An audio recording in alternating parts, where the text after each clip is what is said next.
guys, what's going on? Joseph the Realtor here again, back with another YouTube video about investments in North Jersey.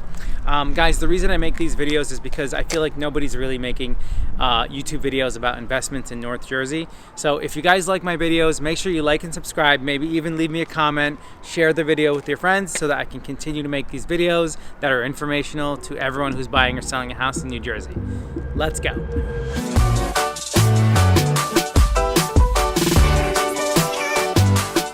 Guys, so in this video I'm going to talk about why I bought this house, even though a lot of people told me not to buy this house.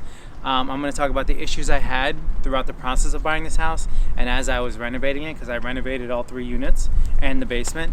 I'm going to talk about what I rented the units for. I'm going to talk about refinancing this house. I'm going to talk about, what it's worth now versus what it was worth when I bought it. So hopefully all this information equates to like you being able to determine the value of the property that you're buying, or maybe you calling me and going through the same thing that I did. I want to dive into like the realities of investing and what people don't think about when they first buy a house. So all this stuff should be super important. Again, like and subscribe so I can keep making these videos. And if you like it, leave a comment and let me know what you guys think.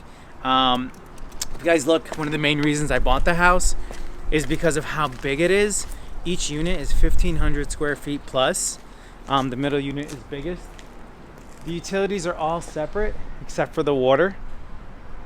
I love that the utilities are separate except for the water, because I actually don't trust the tenant to pay the water bill.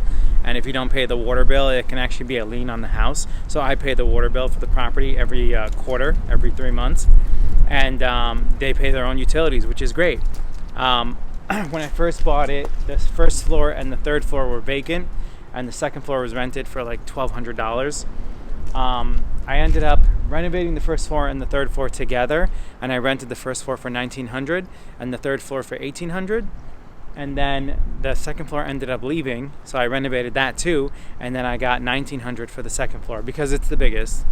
And that property brings in whatever that is. Throw that up on the screen: 19, 19, and 18, right? I bought the house for $405, and I put about $120,000 into it. That $120,000 would normally cost somebody else like $150, $170, but because I was here every day, I did some of the demo myself. I was negotiating with the contractors. I was really on it, and I was able to save myself a lot of time and money. So don't flip a house unless you can baby it and treat it the right way. Be there all the time, stay on top of everyone, etc., etc.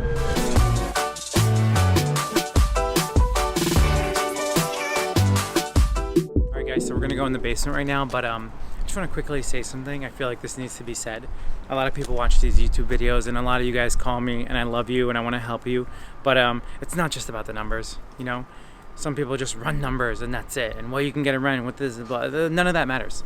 It matters, but it doesn't matter to an extreme degree. Sometimes you have to take a risk. If you're doing an FHA loan and you're putting 3.5% down, don't expect to cash flow. Don't expect the property to be a cash cow. I feel like that needs to be said because a lot of people are doing minimum down payments and expecting the property to make a killing. It's not the case. Wake up, be realistic. Let me show you guys inside this house.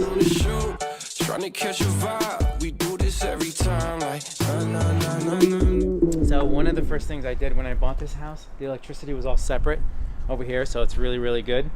But there was a lot of water issues in the basement, so what I did was I extended the gutters, connected them all over here in the front of the house as well. Put rocks and graded everything, so that took care of the water issue. Really great. Feeling like I'm on the highway, 'cause everything been going my way.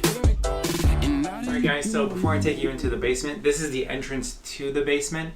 I want to talk about this because this is something that I was green. I was a first-time investor, and it's called a horizontal bulge. And a horizontal bulge is actually really bad because you're going to see a lot of vertical cracks in foundations, and that's okay as long as they're not, big like this. Horizontal cracks are a no-go because what happens is it's pushing the foundation, and then all the pressure is causing the foundation to horizontally crack. No good. However, I knew what it was from. It was from the pavers outside.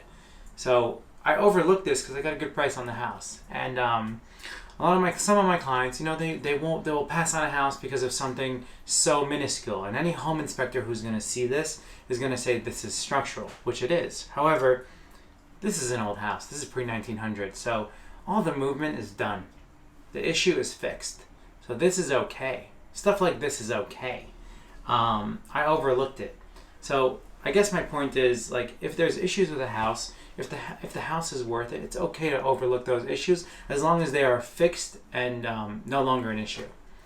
However, after I closed, I did notice all this weird stuff start growing. I guess it's because the brick is porous, and what happens is when it rains and stuff, it absorbs the water and it comes out this side. So you get all this crazy, weird looking stuff over here. So that's pretty gross. Let's go inside the basement.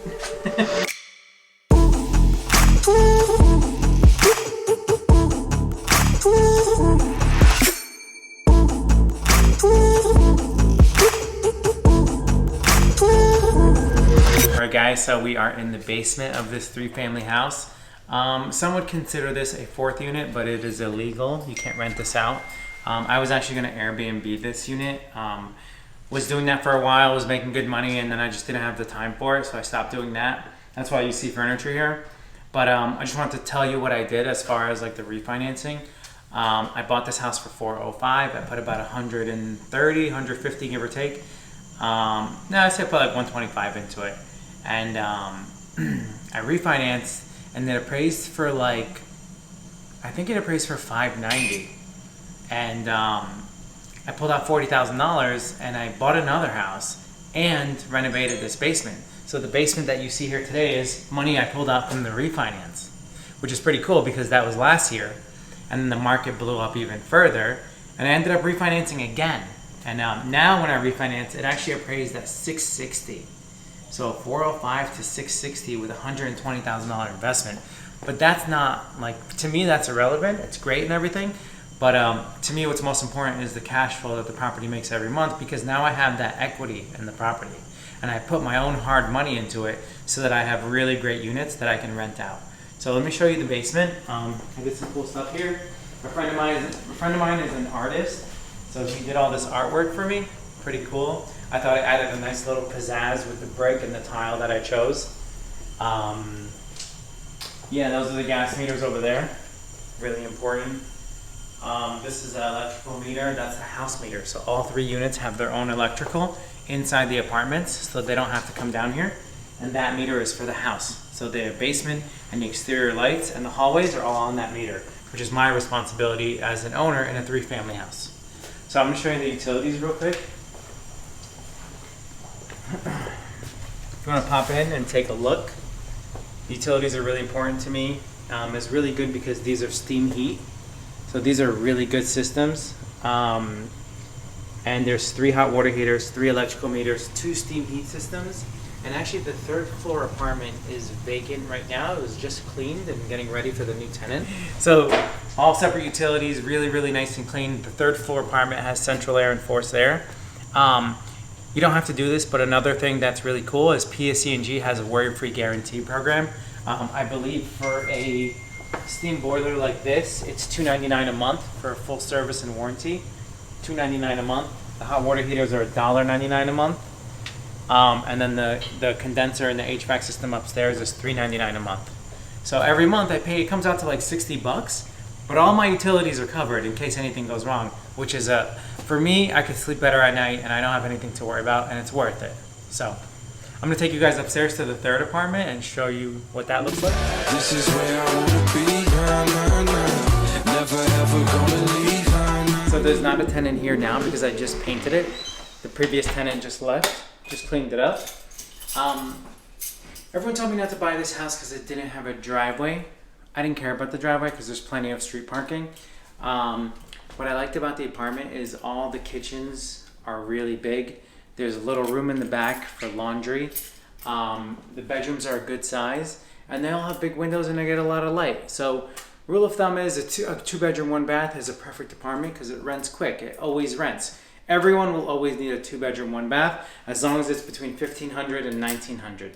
I would say that's the sweet spot to have a solid rotating tenant in place.